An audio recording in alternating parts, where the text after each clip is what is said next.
నీ ఆత్మ ద్వారా నాయన నన్ను నింపి మా అందరితో నాయన మీరే మాట్లాడమని యేసునామములో ప్రార్థిస్తున్నాము తండ్రి, ఆమేన్.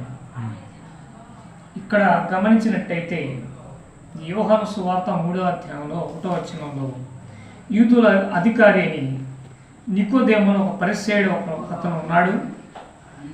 అతడు రాత్రిపూట వచ్చి యేసు ప్రభుని కలుసుకున్నాడు. బహుశా తను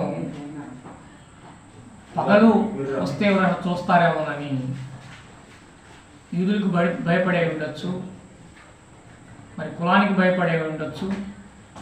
మొత్తానికి ఏదైతే కానీ రాత్రిపూట యేసు ప్రభుని కలుసుకోవాలని ఆలోచన చేసి మెట్టికి ఒకరోజు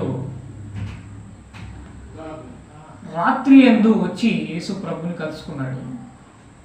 కలుసుకొని చెప్తా ఉన్నాడు, దేవుడు నీకు తోడై ఉంటేనే కానీ ఇలాంటి సూచన క్రియలు నువ్వు చేయలేవు. నువ్వు దేవుని కుమారుడు అయితేనే కానీ మరి ఇలాంటి బోధలు కానీ ఇలాంటి సూచక్రియలు, మహత్కార్యాలు, అద్భుత కార్యాలు ఇలాంటివి చేయలేవని చెప్పేసి అతనితో యేసు ప్రభుతో వారితోటి అంటా ఉన్నప్పుడు దానికి యేసు ప్రభు ఒక మాట చెప్పాడు, ఒకడు కొత్తగా జన్మించితేనే కానీ దేవుని రాజ్యంలో ప్రవేశింపలేడు అని యేసు ప్రభు అతనితో చెప్పినప్పుడు అతనికి ఒక డౌట్ వచ్చి యేసు ప్రభుని అక్కడ అడగటం జరిగింది.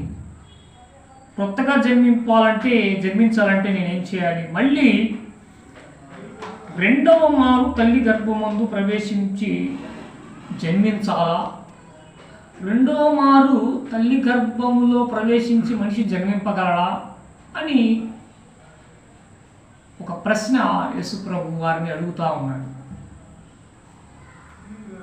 ఈ వాక్యాన్ని బట్టి నేను తర్వాత యేసు ప్రభు నీటి మూలంగాను ఆత్మ మూలంగాను జన్మించితేనే కానీ దేవుని రాజ్యంలో ప్రవేశింపలేడని తర్వాత దేవుడు తెలియజేయడం జరిగింది. నీటి మూలముగాను ఆత్మ మూలముగాను జన్మించితేనే కానీ ఆ రెండు విషయాలను గురించి నేను చివరిలో చెప్తాను. ఇక్కడ